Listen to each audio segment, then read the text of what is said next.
আগে তো আমরা এমনটা দেখিনি, কিন্তু আজ দেখতে হলো। মাথা ঠান্ডা রাখতে না পেরে যুদ্ধে নেমে পড়ল বৈভব।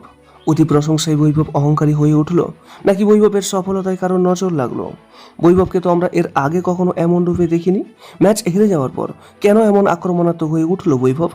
ভারত বনাম শ্রীলঙ্কা এই দলের খেলায় আজ এই ঘটনা ঘটে গেল। 50 ওভারের খেলায় ভারত প্রথম ব্যাট করতে নেমে 265 রানে অল আউট হয়ে বসে, যেখানে বৈভব মাত্র 21 রানে আউট হয়ে ফিরে গেছিল। যাই হোক, জবাবে শ্রীলঙ্কা ব্যাট করতে নেমে 50 ওভার খেলার পর 9টি উইকেট হারিয়ে সেই 265 রানে আটকে যায়।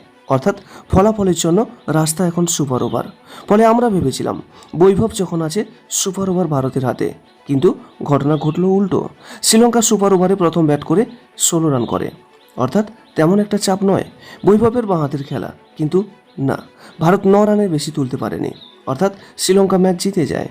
এবং ঠিক তখনই বৈভব শ্রীলঙ্কার এক ক্রিকেটারকে গিয়ে ধাক্কা মারে। সুপার ওভারের শেষ বলে বৈভবকে পারফেক্ট ইহর বলের মুখে পড়তে হয়, যেখানে বৈভবের কিছুই করার ছিল না। অপরদিকে বিপক্ষ বোলার উল্লাস করতে থাকে, যা বৈভবের মান সম্মানে লাগে। আর এমন একটি ঘটনা ঘটে। অবশ্য বৈভবকে সেখান থেকে বার করে নিয়ে আসে সতীর্থরা। তবে বৈভবের রেগে যাওয়ার পিছনে কারণও রয়েছে। অনেকক্ষণ ধরে বৈভবকে উত্ত্যক্ত করার চেষ্টা করেছে শ্রীলঙ্কা প্লেয়াররা। তা না হলে বৈভব এমনটা কখনোই করতো না। কারণ এর আগে অনেক বড় বড় মঞ্চে বৈভবকে আমরা শান্তরূপেই দেখেছি। এক হাতে কি আর তালি বাজে? অর্থাৎ বৈভবের যতটা দোষ রয়েছে, ঠিক ততটাই বিপক্ষ দলেরও রয়েছে।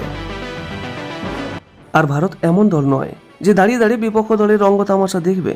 ইট ছুঁড়লে পাটকেল খেতেই হবে, তা বৈভব বুঝিয়ে দিয়েছে শ্রীলঙ্কা দলটাকে।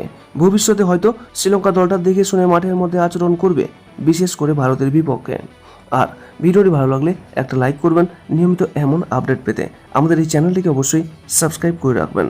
সর্বদা সুস্থ থাকবেন, ভালো থাকবেন। নমস্কার।